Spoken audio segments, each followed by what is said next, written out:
It's the Bill and Scott Cubicle Show. Yeah? It's the Bill and Scott Cubicle Show. Yeah!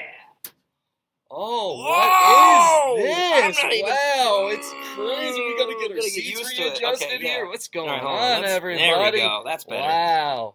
I'm Scott. And I'm Bill. And this is The Bill and Scott Cubicle Show. As said, right New and there. improved version, Wow, yeah. look at Because that. we were flipped. And look at that.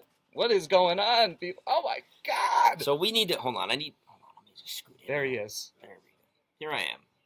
So, previously, if you're wondering why we're sitting on opposite sides of the cube, it's because we're not. Yeah. We're sitting on the same sides we always sit on. It's just that now the camera is facing us instead of mirroring us. I think you can move a little bit more closer to me Yeah. here. There we go. Okay.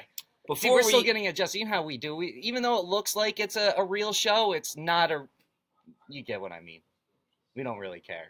Well, right. Yeah, true. We've got the professional, like, the upgrade. If I can, boop, boop. We got logos, boop, boop. And it's hard because it's not mirrored anymore, so I have to move my hand in the opposite direction that I want it to I move. want to show you one other thing. You ready here, people? Oh, snap. Can you believe? Okay. It's August 29th. That is crazy. There are 2 more days left in August following this one. So let's talk about these fire ants that are floating through Texas right now, which is, I mean, devastating Hurricane Harvey going on. But you tell a story. I didn't hear about this. You just tell me about it. Basically, this was trending on Twitter. Also, you can text to donate 90999. So Texas, if you haven't heard, is flooded in parts. Some really bad flooding because of Hurricane Harvey. And so the wildlife has adapted in fascinating fashion, particularly the fire ants. Now, if you're not familiar with fire ants, they have very painful bites that feel like you're on fire, which is why they're called fire ants. So they kind of come together as a colony, as like a mound, and they float on top of the bodies of their dead comrades. They basically make a raft out of dead ant bodies, and so there will be just these clusters of fire ants floating down the floodwaters, and people are going up and taking pictures and taking video and being like, oh, don't touch the pile of dirt because it's actually fire ants, and that will ruin your day. What happens when you touch fire ants? You get bit. So you don't actually get set on fire? No. Fortunately, their venom does not light you on fire because their bite is very painful, similar to being lit on fire, and also because I've it should heard be painful ants. Yeah, well, I mean, there's a lot of. I mean, one of the most painful bites in the insect world is the bullet ant. I thought they set you on the fire. Bullet ant, which feels like being shot by a bullet. But I also believe that fire ants are very feisty. They're like looking like they're angry, ornery little creatures, like they're looking for a fight, kind of like wasps. And if you know, like wasps are nature's evil robots. Like they are always bees. Let's go off book here for a second and distinguish between bees and wasps, because you'll see people out. Wasp bite. No, they sting. What bees bite? Maybe there are some types of wasps that sting. No, there's bees that bite. There may be. That may be true, but there's John. Hey, our there's G-Dog. John, he can't. They can't see you, John. No, he can't see you. You should come over and get on the new screen. Oh, there goes Jake. Come over and check out our new setup. So let's derail from the bee situation and talk about Katy Perry being sued real quick. But the bees. Can we come back to the bees? Because Yeah. This is a PSA that needs to be made. What is it? The difference between bees and wasps. We can what come is back to it. We don't have to talk to it right now, but I want to come back to this before the show's over. Does it throw you off your new screen? Yeah, we had to kind of get adjusted a little bit. Mm-hmm. So it's not mirrored anymore. You can if we hold words up to the screen, people will see it. You can read them like these future lyrics that we use what's to come on the show for a contest and show notes. Fun. Nice. So you hear how Katy Perry's being sued by a stagehand who lost her stage toe? So one of the workers on her tour, I feel bad for laughing at somebody who lost their toe. And now they're suing Katy. Stage toe. Is that Katy's responsibility, or is it the company? It'd be the company, not Katy Perry personally. Yeah. Right? Well, because Katy Perry's might be Katy Perry's company, though. She's not personally overseeing every detail of but the tour, if so unless she owns the company. If she owns the touring company that is being hired by the individual promoters, then yes, she would be sued. So it's all technicality if it's under her LLC or her corporation. All right. If she owns it, then yeah, she's part of this lawsuit. Do you think a $2 million lawsuit will hurt Katy Perry? No. Neither do I. What's her net worth? It's somewhere near. The poor woman like lost her 200 toe, million? though. Come on. Oh, man, she's got 9 of them she now. wasn't even pre-diabetic. Oh, zing.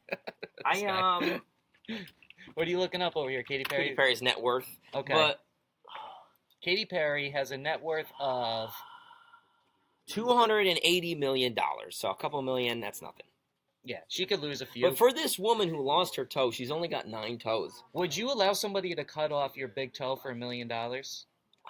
This is the thing. This is what I was kind of getting at. Well, your middle toe. So that one's not really well, important. I've heard that if you lose any toe, it doesn't matter which one, it then becomes incredibly hard to balance. Like, you don't realize how reliant you are on your toes for balance until you lose one. Fortunately, I've never lost one, and I feel bad for this woman who lost her stage toe. But would you lose a toe for $1 million? I mean, you probably. put it up, somebody takes some clippers, nips it off, and then they hand you $1 million in cash. Because if you're responsible with that money, that could see you through the rest of your life. And, I think I could learn to adapt without it. Well, you could spend it in a day. But, like, if you're smart and you live within the current means that you have now, the means that we have here as radio personalities, I think $1 million would go quite a ways towards covering those bills. I would definitely take it. I would jump up and do that in a heartbeat. So today also would be Michael Jackson's 59th birthday, I guess. It's a shame he died. So happy birthday, Michael! Shout out Paris. What's the other kid? Blanket. Look who's in the background. There's Sean and Meredith. Hey, look at them.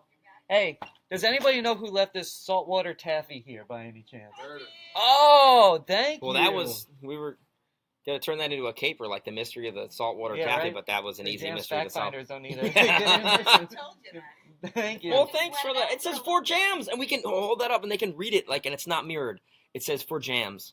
Look at that. OBX saltwater taffy. That's from Meredith from B95 in the morning. Not only is it a delicious treat, but it's a great demonstration of our new technology.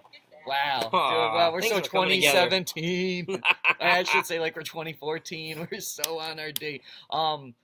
Taylor Swift, she's also involved in some ticket scam going on nowadays. And just when everybody's like, oh, you just blaming Taylor for everything, she has another scam, another trick, another way to pull the wool over your eyes. Basically, the story is this.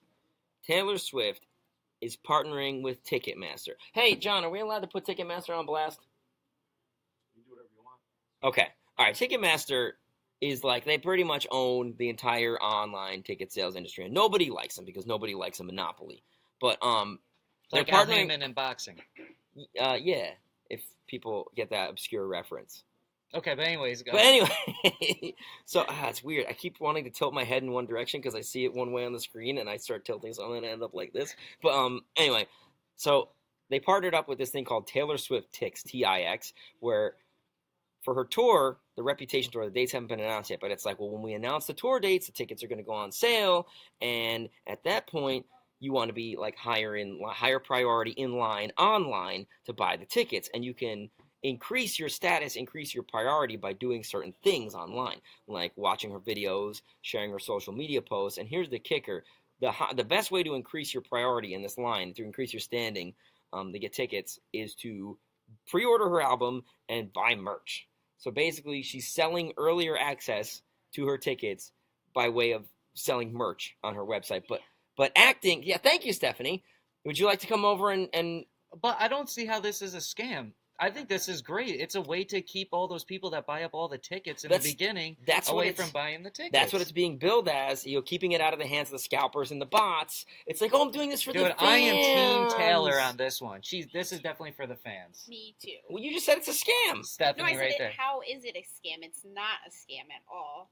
By the way, how do you like our new graphic? I like it. Because a scam is something where you're getting something different than what you think you're getting. She's a smart business person. No, she's telling you up front. She's saying if you buy my stuff and spend money on me, you'll be able to get my tickets first. Yeah. She's not like lying and saying that. She says she's acting like I'm doing this for you. No, she's doing it for her wallet. Well, yeah, that's a big part of it. Yeah. And so But she's also I don't like it. Look what you made her do. This is all. It's my fault. Yeah. See what you ticket scammers did? She's taking advantage of the very people she's pretending to help. That's a scam. It's not. This isn't charity.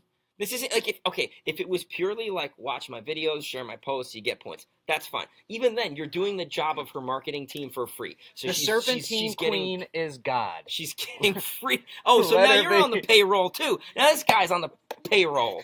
I get crap for saying the song's catchy. They finally sent the check. Oh, I gotta tell you too, the reaction of Listen, I can be I will sell out. No, actually, I do not sell out. I buy in. My roommate yesterday, we were driving in the car when the song came on the radio. He hadn't heard it yet, and I was kind of afraid. I was like, "What's he gonna think of this? I don't know, is he gonna like it?"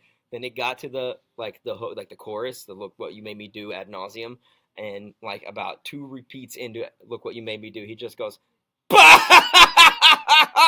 is this?" And then like kept repeating, I kept laughing and going, "This is so terrible." Look what she made him do. Yeah, right. She made him burst out laughing.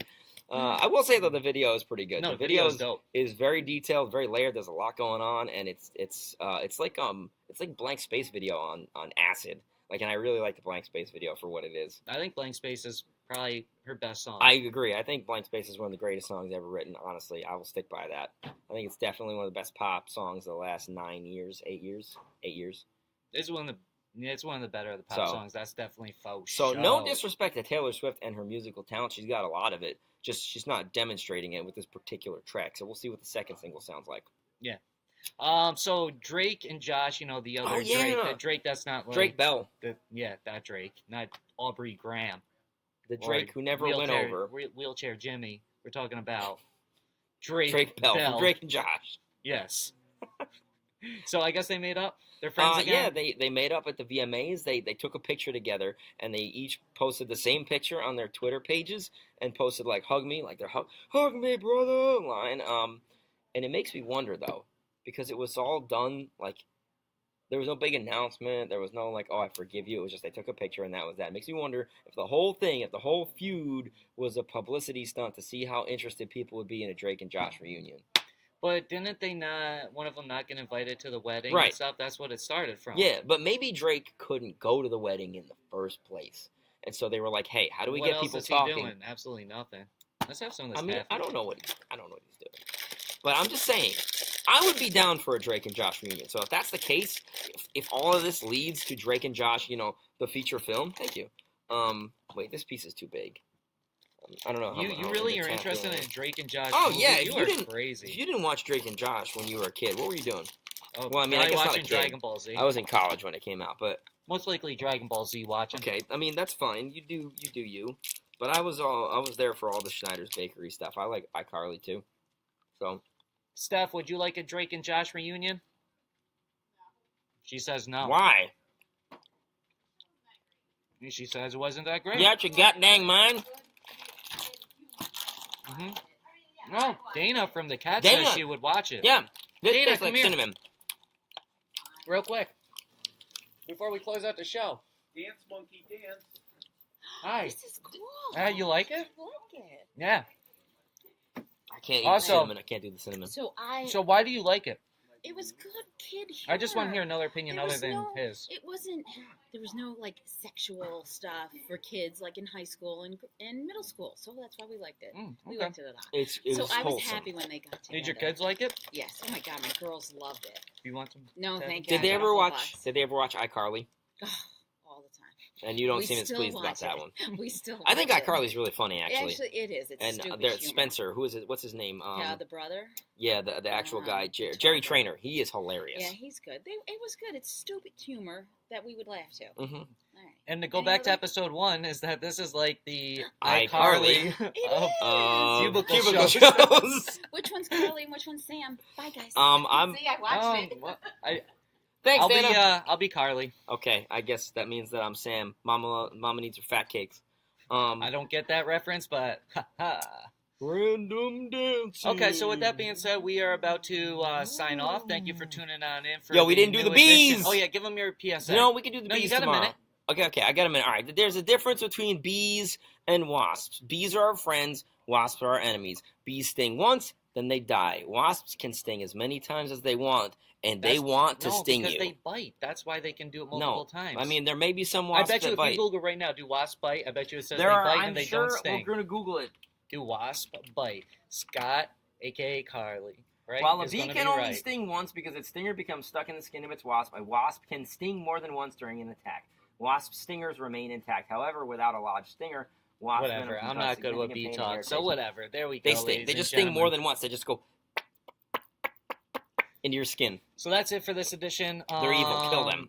But let the bees live. Bees are, generally speaking, furry. They make and honey, wasps are not. which So if is you see good. something furry, it's probably a yellow Bless you. jacket or a hornet, and kill it. Okay. If it's furry, it's a bumblebee, and it's just trying to do its job. It'll leave you alone if you leave it alone. Wasps will come after you. All right, ladies and gentlemen, so we are out of here. We'll see you tomorrow for episode 34 of the Bill and Scott Cubicle Show. Are we doing the song from your I computer? don't have that Okay. figured out yet. We're getting there, baby steps, people. We're You a see how work in much it's progress, improved yeah. in just one day. Okay. It's the Bill and Scott Cubicle Show. Yeah. It's the Bill and Scott Cubicle Show. Yeah.